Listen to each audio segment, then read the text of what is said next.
Wow, what is this vegetable? I've never tasted anything like it before, and it's amazing. These are the vegetables I've been sending, the ones I've poured my heart into growing. Yet my son says he's eating them for the first time today. I glance at my daughter-in-law, and she's clearly acting suspicious. She must know something about my vegetables. I'm Isabella, a 62-year-old housewife. My husband Cedric took early retirement and switched careers to farming, leasing some land from a friend. We live a quiet life, just the two of us, running our small farm. Our son David got a job in the city after graduating from college and is now married. He's a dad supporting a family with a 5-year-old child. Although we can't visit often due to the distance, knowing we're eating the same vegetables lessens the loneliness. I used to have a small garden, but farming is a whole different ballgame. Initially, I was worried that my experience wouldn't be enough for full-scale farming, but my spouse and I found it to be a good fit. And we have been quite successful, especially considering we switched careers later in life. Our vegetable farming has been a hit, and now we get inquiries from all over asking to purchase our produce. We have always made it a priority to send freshly harvested vegetables to our son, daughter-in-law, and grandchildren. We send more whenever they ask. Unfortunately, I never get to hear directly from my son about how he feels about the vegetables. He's always busy, so I usually end up talking to my daughter-in-law, Stephanie. According to her, everyone in the family loves them. Whenever we send a shipment, she always says, "Thank you for the delicious vegetables. They're a big help. We're so lucky to have such tasty produce." But her "thank you" always sounds the same, and I wish I could hear more details about what they like. One day, Stephanie contacted me. I wondered why, since we hadn't sent anything recently. She said, "The vegetables that you sent are so delicious that we end up eating too much. It's nice to hear that they enjoy them that much." She continued, "Could you send extra? My husband's coworkers would love to try them." She even said her husband was eager for his coworkers to try them. So how could I say no? Thank you. It was for my son. I happily agreed to send more. We usually don't take large orders because it's just the two of us farming, but that year was a bountiful harvest, so we ended up sending a large shipment. I'm turning down other customers. A few days later, my spouse and I went to the city to visit our daughter. She's single and busy with her career, which seems to be her passion. She mentioned that she lives near our son and suggested we visit. Since we finished our errands early, I was given detailed instructions on how to get from my daughter's home to my son's and his wife's house. We tried to contact Stephanie but couldn't reach her, so we called our son David, who said it was fine to come over. When we arrived, we were greeted by David and our grandson, Edward. Are you off work today?" I asked. "No, I'm just working remotely. I've been doing that for years," David replied. This was surprising because Stephanie had told us he was swamped with work. "What's going on? Would you like something to drink or maybe a snack?" David offered. He had moved out after high school, so he should be able to handle basic chores, but he seemed exceptionally skilled. I started switching to remote work when we found out my wife was pregnant, so I can handle all the household chores and even have some specialty dishes I like to experiment with in cooking when I have time, David explained. Then our grandson chimed in, "Dad's cooking is delicious." "Wait, Dad's cooking? Where's Stephanie?" I inquired. She wasn't around, and I wondered if she had gone shopping since we arrived unannounced. "Oh, she's been on a trip with her friend since yesterday," David responded. "A trip? Turns out my daughter-in-law's travels aren't a new thing.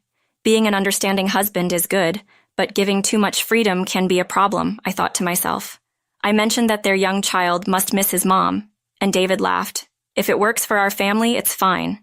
If they're okay with it, who are we to complain?" I decided not to interfere anymore. "Since she's not here, why don't you stay over?" David suggested. I was a little confused. "Are you going to stay the night?" "Wow!" As I hesitated, my grandchild joyfully pulled my hand. Seeing this, I felt like taking up my son's offer. Plus, who knows when we'll see them again, so we decided to stay the night. David's cooking was surprisingly elaborate and tasty. He even made it less salty considering our taste. But something felt off when I tried the side dish. It's not the vegetables we sent. We sent a lot just a few days ago. Even if he shared some with his coworkers, there should be plenty left for the family. My grandson is 5 years old, too young to be able to eat his fill. So what does that mean? I asked, "Did the vegetables we sent not suffice?" "Vegetables? My wife usually buys them from the local supermarket. I didn't know you sent any." "That's strange. You said you wanted to share them with your coworkers, right?" David replied. "No, I don't really talk to my coworkers much since I work remotely," David clarified. Something's not adding up. I realized the vegetables we sent didn't go to his coworkers. So where did they go? Are we falling prey to the current trend of resale? I carefully asked David. I often talk to Stephanie on the phone. It's only when I send them vegetables, but I talk to her more than I do with my son, really. She never mentioned that, but if you're working remotely, don't you notice her taking calls? Actually, she's often out. She calls from our mobile, not the landline, right? That reminds me of a recent conversation. I recall hearing background noise during our calls.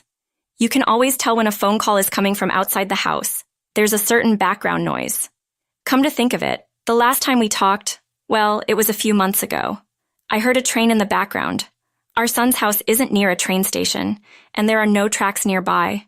Why I sense my son wants to say something, but he's hesitant because his child is around.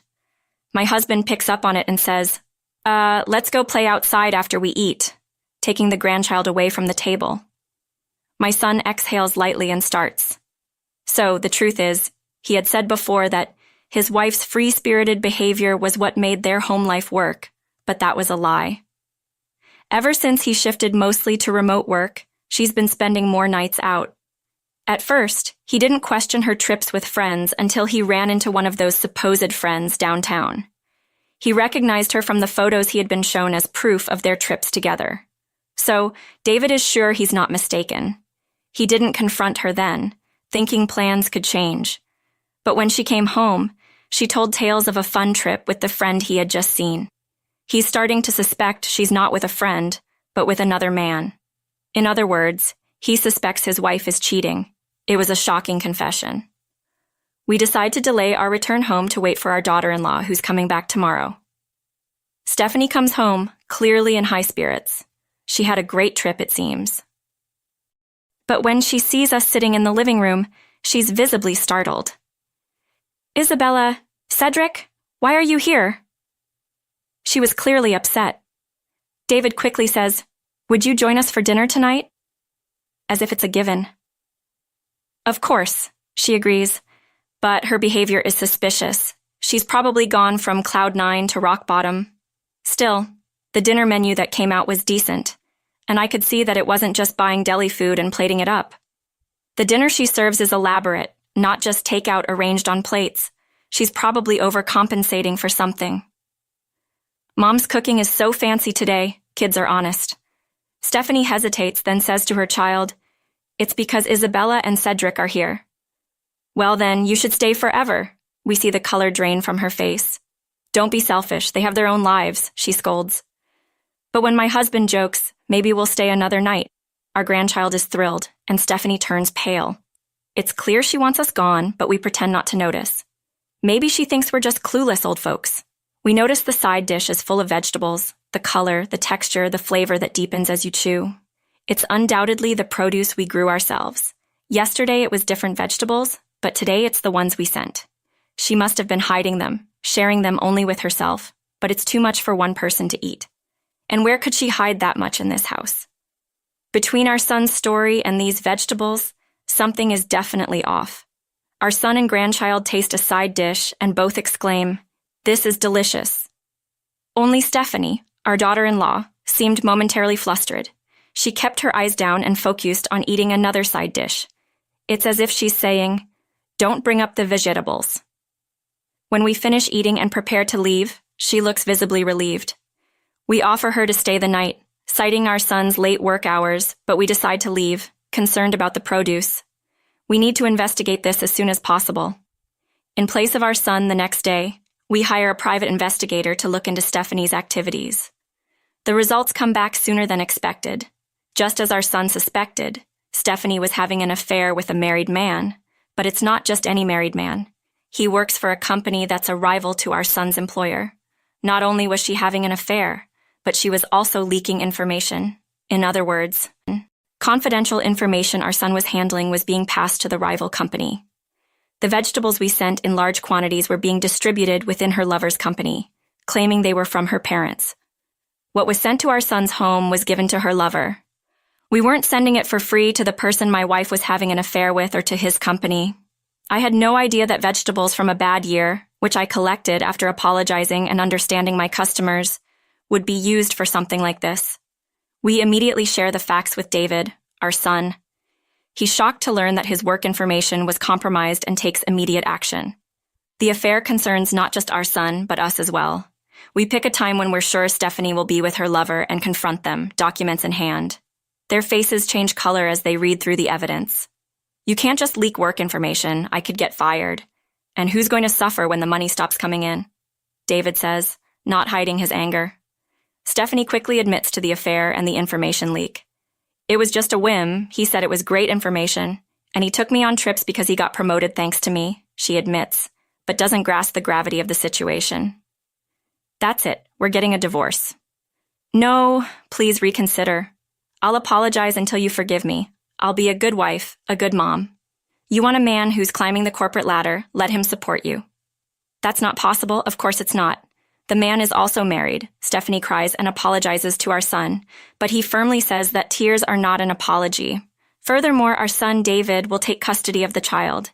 He tells Stephanie that she can't see the child until they are an adult.